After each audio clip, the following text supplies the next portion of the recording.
एक गांव में एक सेठ घूमने के लिए वहां पर आता है और वह वहां की सुंदरता देखकर मंत्रमुग्ध हो जाता है और बोलता है कि काश मैं भी इस गांव में एक घर बना लूं।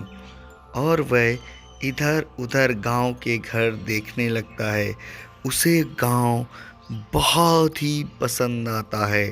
वह गांव को देखकर एकदम मग्न हो जाता है। यार कोई ज़मीन मिल जाए यहाँ पर तो मैं एक घर बना लूँ। हाँ, और देखता हूँ कोई अगर मिलती है ज़मीन तो मैं उस पे एक घर बना लेता हूँ। हाँ, सेठ वहीं पर एक ज़मीन के बारे में जानकारी लेने लगता है और वह थोड़े ही दिन में वहाँ पर ज़मीन एक छोटी सी एक जंगल के पास खरीद लेता है और वो जंगल बहुत ही खूबसूरत था। यार ये जंगल तो अच्छा है। हाँ, यहीं मैं घर बनाऊंगा। मैं सोच रहा हूँ ये बहुत खूबसूरत जगह है।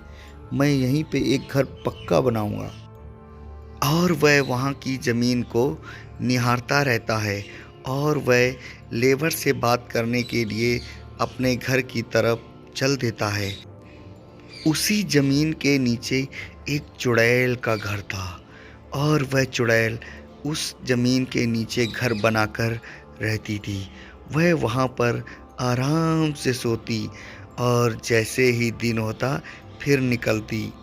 सेठ अपनी ऑफिस में बैठकर इसके लिए बातें करता है और एक लेबर को बुलाता है। सुनो भाई, मैंने एक ज़मीन ली है, उस ज़मीन पे काम होना है। जी हुजूर, काम हो जाएगा।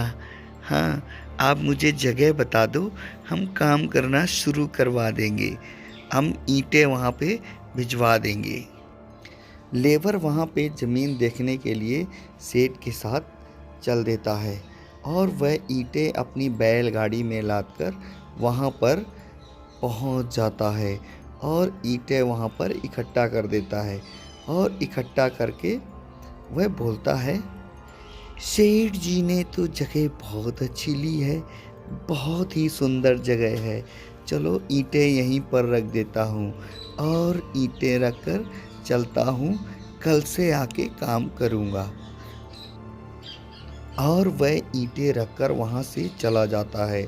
थोड़ी ही देर में एक चुड़ैल, वही चुड़ैल वहाँ पर निकलती है और बोलती है, किसने मेरे जमीन पर ये ईंटें रखी हैं, मैं उसे मार डालूं।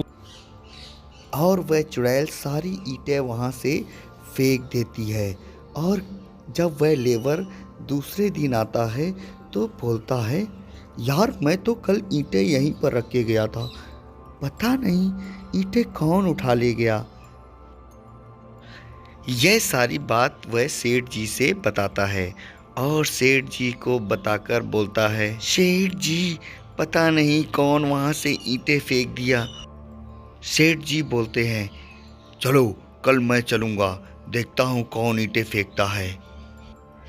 सेठ जी और वह लेबर दोनों चुपके से आकर एक पेड़ की आड़ में छुप जाते हैं और गौर से उस ज़मीन को देखने लगते हैं। थोड़ी ही देर में ये चुड़ैल वहाँ ज़मीन से निकलती है।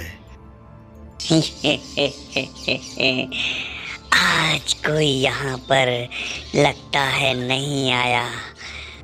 और वह चुड़ैल उन दोनों को छुपे हुए देख लेती है। दोनों सामने आओ, नहीं तो मारे जाओगे, जल्दी आओ। सामने आकर सेठ जी बोलता है, अरे नहीं नहीं चुड़ैल, मैं तुम्हारे लिए ही घर बना रहा हूँ। चुड़ैल बोली, ठीक है। थोड़ी ही दिन में एक मकान बनकर तैयार हो जाता है और सेठ जी से लेबर बोलता है, क्या सेठ जी, आप इतनी मेहनत से घर बनाएं और ये चुड़ैल को दे देंगे। यार मैं इतना बेवकूफ़ थोड़ी हूँ कि चुड़ैल को दे दूँगा। मैं जानती थी तुम एक ही जैसे इंसान होते हो, मेरे साथ धोखा कर रहे थे। मैं बाहर से ही, मैं अंदर गए ही नहीं, मैं बनते हुए मकान देख रही थी। और वह चुड़ैल सेठ को मार डालती है और लेबर वहां से भाग जाता है।